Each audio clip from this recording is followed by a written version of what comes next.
Quit living as if the purpose of life is to arrive safely at death. Run to the roar. Go after a dream that's destined to fail without divine intervention. Stop pointing out problems. Become part of the solution. Stop repeating the past and start creating the future. Face your fears. Fight for your dreams. Grab opportunity by the mane and don't let go. Live like today is the first day and last day of your life. Blaze new trails. Live for the applause of nail-scarred hands. Dare to fail. Dare to be different. Quit holding out. Quit holding back. Quit running away. Chase the lion.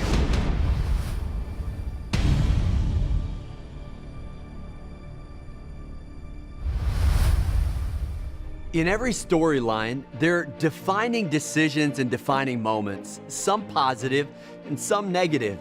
One way or the other, those decisions have a domino effect on the next generation of dreamers. Sometimes, those seeds don't germinate for months or years or even decades.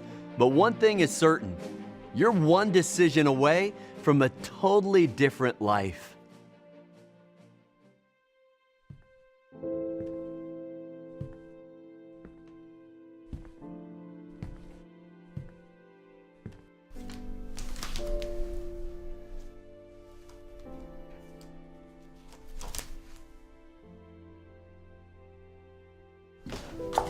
Dr. Kelly, the discharge paperwork you requested. Of course. Thank you.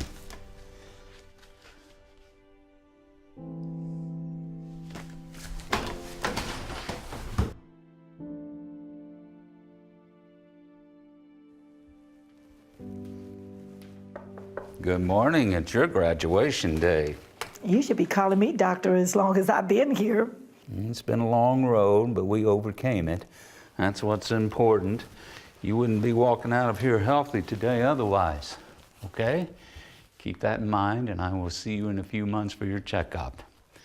Here's your diploma. Now, I know your heart is healthy, so please don't have a heart attack when you open this. Oh, boy. You go enjoy this beautiful day. I'm glad to see you go. Thanks for all your help, Dr. Kelly. Sincerely. Did your mother ever tell you how we met all those years ago? Bits and pieces, yes. It was something about milk. I was exhausted that day. I didn't have my bike with me and had several miles left to home. I remembered being terrified to even walk to the door, but that house was the first I'd seen in miles, so I stopped only to ask for a glass of water, and she instead brought me a freezing glass of milk. It was the most refreshing glass of milk I've ever had. One of the few good glasses the cow ever gave. Well, you could have slammed that door in my face. You didn't know how long of a journey I still had home, but you didn't. Instead, you gave to someone you didn't even know and who you had no obligation to. Someone who was in need. Changed my life, truly. You're making a big deal out of that. Enjoy, you two.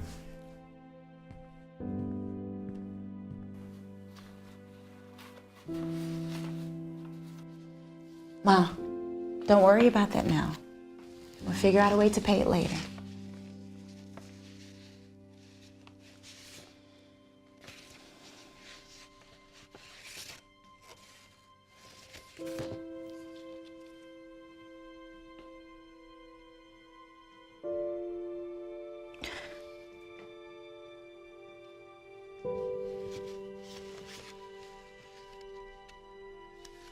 Ma.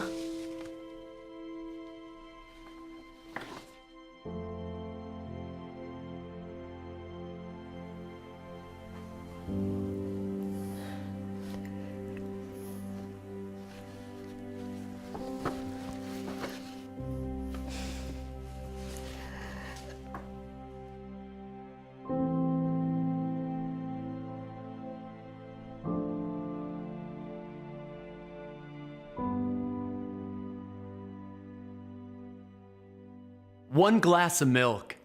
It seems like such a simple thing, random act of kindness, not the kind of gesture that would change a life or save one.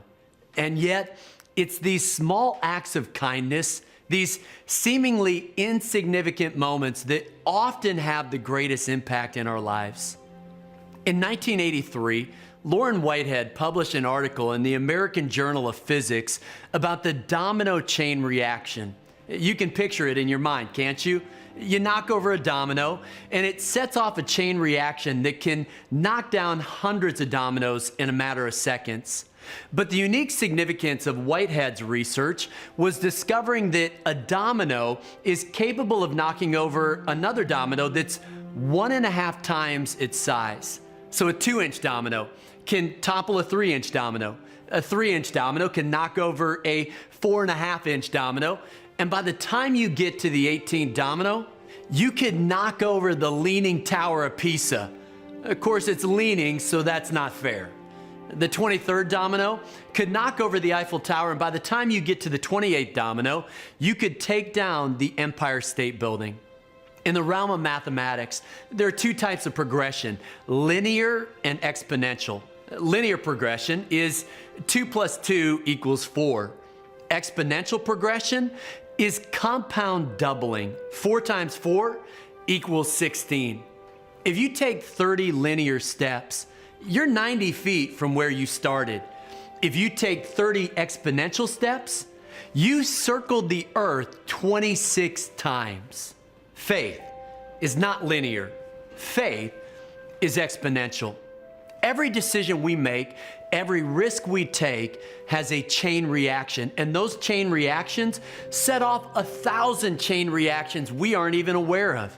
The cumulative effect won't be revealed until we reach the other side of the space-time continuum. Your 2-inch domino of faith might seem insignificant, but extrapolated across space and time, it can make all the difference in the world.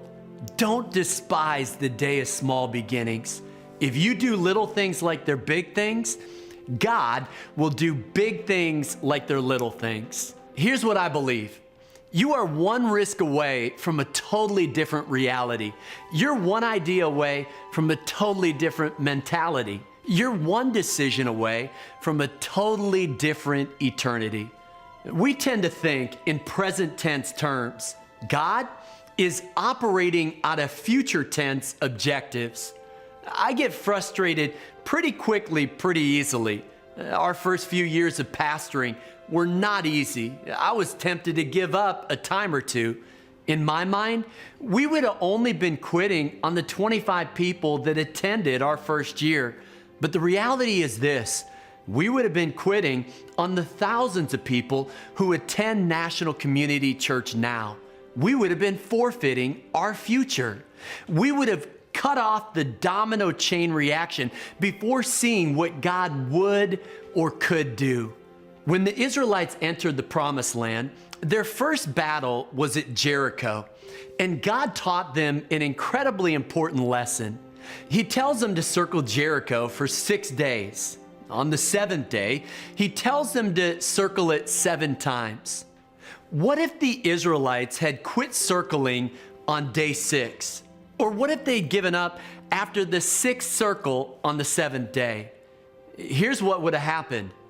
Nothing. They would have forfeited the miracle right before it happened. And I wonder how many times that's happened in our lives. We quit circling on day 6. There's an important principle in the Battle of Jericho, and it's this. We don't fight God's battles for Him. He fights our battles for us. But we need the faith to keep circling the promises of God. Now let me back up just a little bit.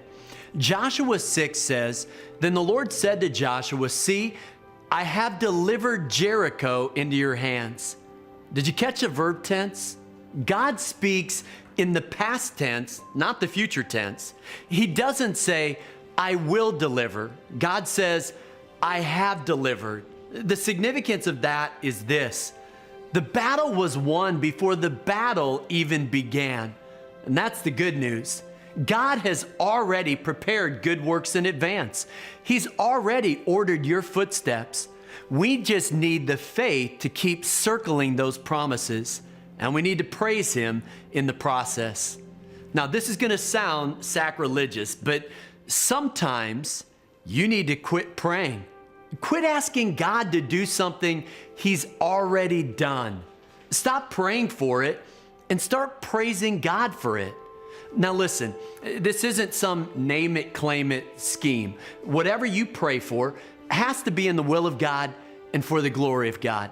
But if it is, it was already accomplished at the cross. Jesus said, "It is finished." Our salvation, our healing, our deliverance, they were purchased, they were paid in full at Calvary's cross. And no matter how many promises God has made, they are yes in Christ. Gratitude is thanking God after He does it. Faith is thanking God before He does it. Now, both prayer and praise are expressions of faith, but I think praise is a higher dimension of faith. Prayer is asking God to do something future tense. Praise is believing that God has already done it past tense. Faith is celebrating in the present what God has already accomplished in the past and you know will happen in the future. In the meantime, we've got to keep circling Jericho. Don't give up on day 6. Keep circling that promise. Jesus said it this way: ask and it will be given to you. Seek and you will find. Knock and the door will be opened to you. Those are present imperative verbs. In other words, Jesus is saying, keep on keeping on. Keep asking, keep seeking, keep knocking. It may take longer than you want. It may be harder than you imagine, but if you keep doing the right thing day in and day out, God is going to show up and show off His power in ways you never imagined possible. Far too often, we doubt our dreams and delay our destinies.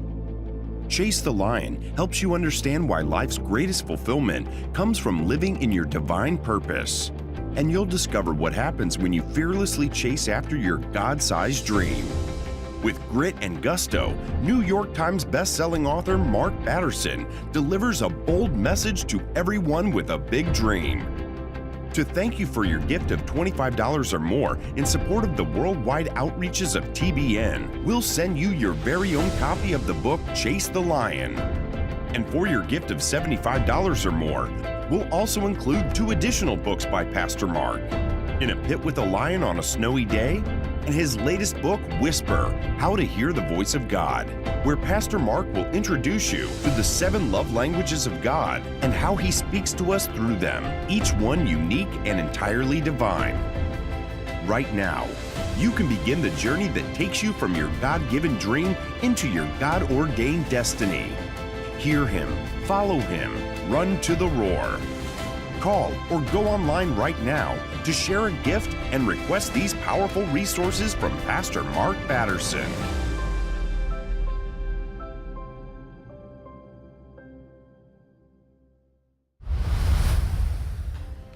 Paul Tudor Jones is a Wall Street legend. On Black Monday, October 19, 1987, the Dow Jones Industrial experienced the largest one-day drop in its history. On that day, Jones tripled his investment value by shorting his portfolio, and he's earned positive returns every year since then. Few people play the investment game better than Paul Tudor Jones, but becoming a billionaire wasn't the 500-pound lion that he was chasing. Jones set his sights on something bigger, something better. Jones is the founder of the Robin Hood Foundation. Since its inception in 1988, they've given away over $1 billion. Fortune magazine has called it one of the most innovative and influential philanthropic organizations of our time. So what inspires Paul Tudor Jones to do what he does as a philanthropist? Well, the driving engine of his life, to borrow the phrase from 2 Samuel 23, is one encounter. When he was 4 years old, he was at an outdoor vegetable market in Memphis with his mom, and he got lost and he got scared. That's when Jones said a very kind, very old, very tall black man came over and said, "Don't worry, we're gonna find your mom." Well, he took Jones by the hand and they walked around that market until they found his mom. Jones said, "You never forget stuff like that. God's every action, those little actions become so much bigger and then they become multiplicative. It's the domino effect." Jones said, "We forget how important the smallest action can be." He said, "For me, it spawned a lifetime of trying to always repay that kindness." And Jones has repaid it to the tune of $1.45 billion. Question: what was the name of the man who helped him find his mother? I have no idea, and neither does Paul Tudor Jones. I'm guessing that man had no idea what a difference he made. Paul Tudor Jones may have founded the Robin Hood Foundation, but it was one act of kindness that inspired it. And every grant they give is a gift within a gift, a dream within a dream. One encounter. That little phrase in 2 Samuel 23 is so simple, yet so powerful. A few years ago, I spent 2 days in New York City with the screenwriting guru Robert McKee. His story seminar is like a PhD in storytelling. He talked about text and subtext, story and backstory, setup and payoff. I originally signed up for the seminar because I wanted to try my hand at screenwriting, but the seminar totally reframed the way that I see my own story. One overarching observation was this: McKee said, "No conflict, no story." And that makes sense when it comes to movies. Epic movies have epic conflict. That's what makes them epic. But what's true of great movies is also true of great lives. Conflict cultivates character. Of course, it's easier to watch on the screen than it is to walk through in our own lives. But if you want to have an epic life, you have to overcome some epic challenges. You have to take some epic risks. You might have to make some epic sacrifices. For Abraham, it was putting Isaac on the altar.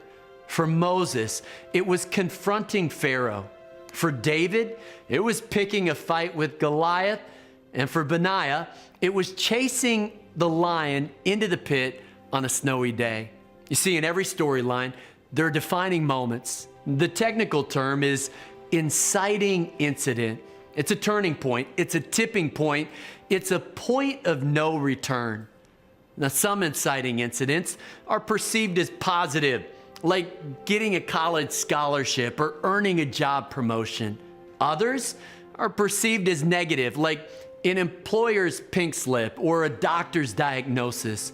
But sometimes what we perceive to be blessings have negative side effects, and what we perceive to be curses are actually blessings in disguise. After our unsuccessful attempt at church planting in Chicago, I felt like a failure.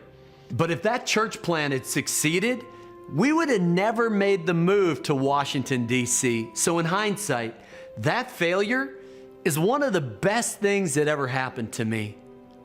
Mismanaged success is the leading cause of failure, and well-managed failure is the leading cause of success. God often uses a negative experience or a failure to reposition us or repurpose us. He redeems it and recycles it, and He uses it for His purposes. And I've learned that you're far more likely to give Him the credit for success after experiencing a little failure. Unless the Lord builds the house, they who labor, labor in vain. Now, inciting incidents come in lots of sizes, shapes, and colors. Some are as bold and brash as Benaiah chasing a lion. Others are as subtle and gentle as the act of kindness that influenced Paul Tudor Jones or Howard Kelly. Either way, don't underestimate the power of one act of kindness, of one act of courage, of one act of generosity. The Battle of Jericho ranks as one of the most significant turning points in the Jewish storyline. It was the first victory in the Promised Land, but the key to victory was an act of kindness. And that act of kindness may be the key to your salvation. Here's the backstory. When the Israelites sent 2 spies into Jericho to do reconnaissance, they were nearly captured. It was a prostitute named Rahab who saved their lives by risking hers. Now, harboring Jewish spies was treason. Before helping them escape, Rahab cut a deal.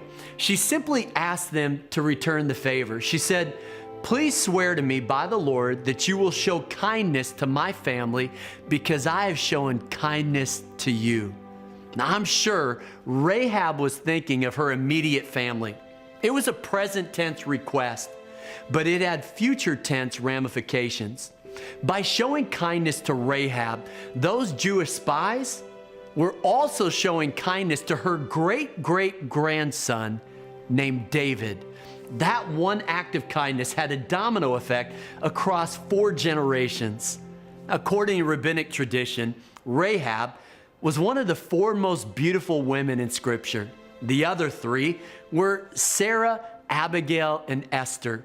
And according to tradition, Rahab converted to Judaism at the age of 50.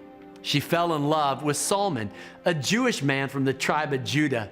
They had a son named Boaz, who had a son named Obed, who had a son named Jesse, who had a son named David.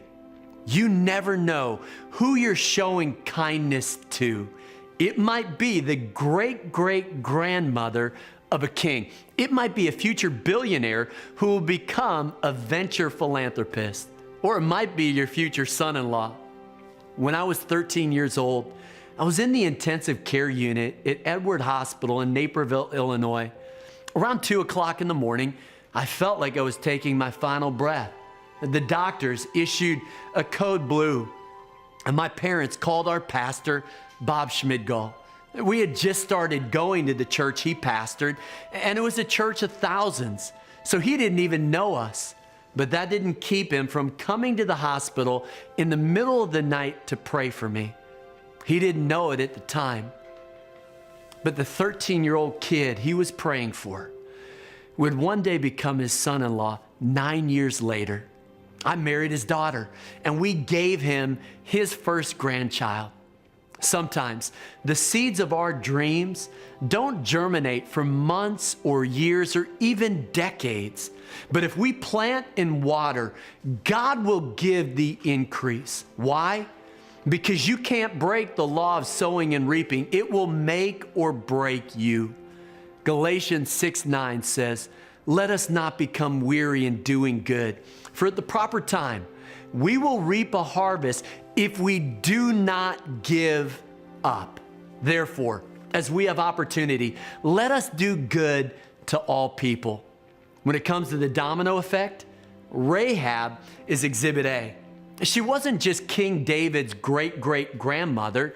She's also listed in the genealogy of Jesus. So you're a secondary beneficiary of that act of kindness. You're part of the chain reaction that started thousands of years ago. Most of us don't run a billion-dollar foundation like Paul Tudor Jones or aid and abet international spies like Rahab. So let me bring this idea down to earth. Some inciting incidents are obvious, like the day my wife and I rented a U-Haul and moved to Washington, D.C. But many inciting incidents fly under the radar of our consciousness. We don't realize the impact they had on us until many years later. As I look back on my life, I'm so grateful for the people who profoundly impacted my life. Some of them have no idea the difference they made. A missionary named Chris Smith spoke at our church during a mission convention when I was a teenager. I went to the altar that night and he prayed over me, and that prayer turned prophetic. I'm not sure he would even remember that moment, but the words he spoke got into my spirit. I think of some of the long conversations I had with Opal Redden, one of my professors in college, and Jack Perrin, one of my pastors in college. Their patience, their wisdom, their words helped me resolve some of my theological conundrums. I'm indebted to them. And I think of Bob Roden.